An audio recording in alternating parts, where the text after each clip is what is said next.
ఎంత మాట! ఇది క్షేత్ర పరీక్ష కానీ క్షత్రియ పరీక్ష కాదే. కాదు, కాకూడదు. ఇది కుల పరీక్ష. ఎందువా?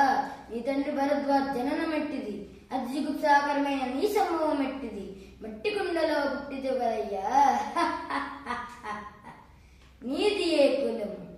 ఇంత ఏల అస్మత్ పితామహుడు గురుకుల వృద్ధుడైన ఈ శాంతనవుడు శివసముద్రుల భార్యకు గంగా గర్భమును జనయించలేదా?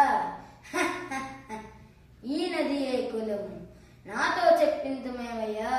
మా వంశముకు మూల పురుషుడైన వశిష్ఠుడు దేవవేశ్యకు ఊర్వశీ పుత్రుడు కాదా?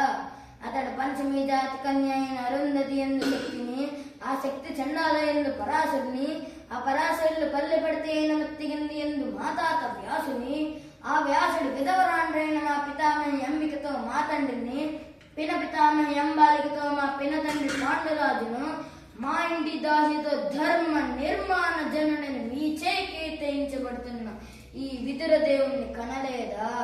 సందర్భాశ్రములు బట్టి క్షేత్రపేద ప్రాధాన్యములతో సంకరమైన మా కురువంశము ఏనాడో కులహీనమైనది కాగా నేడు కులము కులము అని వ్యర్థవాదములను